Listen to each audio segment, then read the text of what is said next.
Hello guys, welcome to my YouTube channel. അപ്പോൾ ചെറിയ വ്ളോഗായിട്ടാണ് വന്നിരിക്കുന്നത്. ഇന്ന് ഞങ്ങൾക്ക് കുറച്ച് പുറത്തേക്കൊക്കെ ഒന്ന് പോകാനുണ്ട്. ചെറിയൊരു പർച്ചേസിങ് കാര്യങ്ങളൊക്കെ ഉണ്ട്. അപ്പോൾ ഇവരെ കണ്ട വണ്ടി ഉന്തി കൊടുക്കുകയാണ്, സൈക്കിള്. പിന്നെ പെട്ടെന്നൊരു ഗസ്റ്റൊക്കെ വന്ന് അപ്പോൾ മൂന്നാളിരുന്നിട്ട് കളിക്കണ കാഴ്ചയാണ് ഇട്ടത്. ഭയങ്കര കളിയാണ്. കുട്ടികളെ കിട്ടിയ പിന്നെ എൻ്റെ 2 മക്കളും അവരോട് അഡിക്റ്റായിട്ട് അവിടെ ഇങ്ങനെ കളിച്ചും കൊണ്ടിരിക്കും. പിന്നെ നമുക്കൊരു പണിയുമില്ല, നമുക്കിങ്ങനെ ഇത് നോക്കിയിരുന്നാൽ മാത്രം മതി. അപ്പോൾ ഇതാ കേസ് ഞാൻ റെഡിയായി ഞങ്ങൾ പുറത്തൊക്കെ പോകാൻ വേണ്ടിയിട്ട് നിൽക്കുക കേട്ടോ. ഞങ്ങൾ പർച്ചേസിന് പോകട്ടത് മൊബൈൽ വാങ്ങിക്കാൻ വേണ്ടിയിട്ട്. പിന്നെ ബസ്സിൽ കയറിയിട്ടാണ്. ബസ്സിൽ കയറുന്ന വീഡിയോ ഒന്നും എടുക്കാൻ പറ്റിയിട്ടില്ല, കുട്ടികളുണ്ടായതുകൊണ്ട് ഒന്നും എടുക്കാൻ പറ്റിയിട്ടില്ല. തിരക്കുമായിരുന്നു, പിന്നെ ആൾക്കാരൊക്കെ അത് കാരണം എടുക്കാൻ പറ്റിയിട്ടില്ല. ഞങ്ങൾ സ്റ്റാൻഡിൽ വന്നെത്തിയിട്ടാണ്. ഞങ്ങൾ ഫോൺ എടുക്കാൻ പോണത് തിരൂർ മൈജിന്നാണ് കേട്ടോ. അങ്ങനെ സ്റ്റാൻഡിലെത്തി. ഞങ്ങളിപ്പോൾ ബസ് ഇറങ്ങാൻ വേണ്ടിയിട്ട് പോവാണ്. പിന്നെ മൈജിയിലെത്തിയിട്ടാണ്.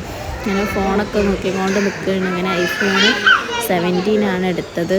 അപ്പോൾ അവിടുത്തെ പ്രോസസ്സിങ് കാര്യങ്ങളൊക്കെ ഉണ്ടല്ലോ. അപ്പോൾ ഉമ്മാൻ്റെ പേരിൽ EMI ആയിട്ടാണ് എടുത്തിട്ടുള്ളത്. എൻ്റെ മോനെ ഉണ്ട് റോട്ടുമ്മ അങ്ങോട്ട് ഓടിക്കളിക്കുന്ന സ്റ്റാൻഡാണ്, പേടിയാണ്. ഇവിടുന്നൊക്കെ ബസ് വരുന്നതാണ്. അങ്ങനെ റോട്ടുമ്മന്ന് എൻ്റെ അമ്മ കയ്യും പിടിച്ചങ്ങാണ്ട് ഞങ്ങൾ ഫോണിൻ്റെ കേസും പിന്നെ സ്ക്രീൻ കാർഡൊക്കെ വാങ്ങാൻ വേണ്ടിയിട്ട് പോവാട്ടോ. അവിടെ നല്ല ഷോപ്പിലേക്ക്. ഇതാണ് കേട്ടോ കേസ്. ഇവിടെ എല്ലാ തരം കേസുകളും ഉണ്ട്. പിന്നെ എല്ലാ ഇതും ചെയ്ത് തരുട്ടോ. വെറൈറ്റി കേസുകളാണ് ഇവിടെ ഉണ്ടാവുക. പിന്നെ സ്ക്രീൻ കാർഡും കാര്യങ്ങളൊക്കെ പക്ക ക്വാളിറ്റി ഉള്ളതാണ്. ഞങ്ങളിവിടുന്ന് പൗച്ചും ഇതൊക്കെ വാങ്ങി പീസൊക്കെ വാങ്ങിയിട്ട് ഞങ്ങൾ പോകണം. പിന്നെ കാക്കൊരു വാച്ചൊക്കെ നോക്കി ഞങ്ങൾ ഹോട്ടലിൽ കയറി ചായ, വട, മസാല ദോശയൊക്കെ കഴിച്ചിട്ടാണ്. പിന്നെ ബസ് കയറാൻ വേണ്ടി പോയി.